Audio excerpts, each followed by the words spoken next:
Mark Steyn is a longtime news watcher, an author, and a columnist, and he joins us tonight. Why? I'm wondering this. They put their crack investigators on the question of who made this dumb internet GIF. Why not find out where al-Baghdadi is or something? Yeah. If you're that good at finding stuff. Right. That's what your investigative unit should be doing. This guy is entirely tangential to it. The way things work on the internet is somebody sends somebody a picture, and that person emails it to somebody else, and that person tweets it to somebody else, and 37,000 links later, it's become a thing, and nobody cares who created it or what other content he has created. Even if you accept that Chris Cuomo's definition of hate speech and bigoted and racist and anti-Semitic material ought to be the standard applied across the internet. Basically, a major news organization is policing some no-name schlub's internet content and threatening to reveal his identity if he transgresses their particular standards. That's completely nuts. I mean, Wolf Blitzer has basically put a horse's head in this guy's bed. And I don't know how this happened. CNN was like the world's most boring cable network just a month ago. Now it's behaving more and more nuttily each day. So, that's too good.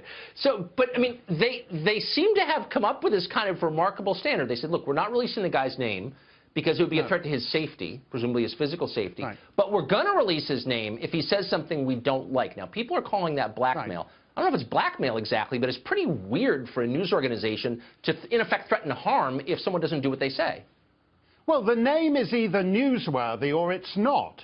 But he got the message. They contacted him, and he immediately takes down all his internet posts. Now, I'm not a great believer in anonymity on the internet. I get tired of being called out by some twerp who has, you know, some butch name and an avatar from Game of Thrones, but he thinks that I'm not being manly enough on the internet. I'm not a particular fan of internet anonymity. But this guy got the message. He understands that CNN is watching him.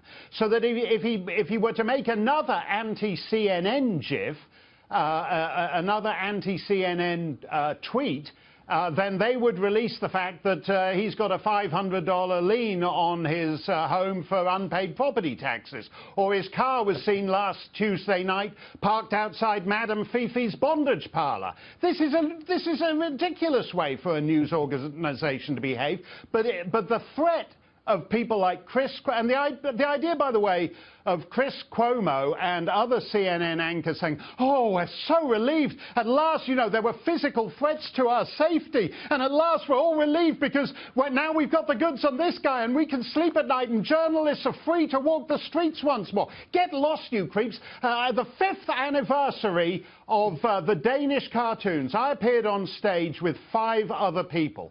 Of those 5 other people I was on stage with in Copenhagen for the 5th anniversary of the Danish Mohammed cartoons, one was shot at point-blank range, the other had his event shot up, and 2 people were killed, another was forced out of public life entirely, and the 4th had her family's restaurant firebombed.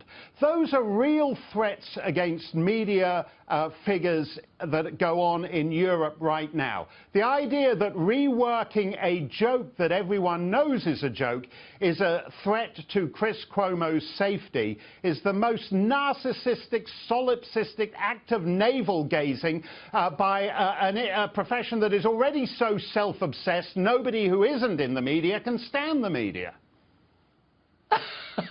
That's so nicely put.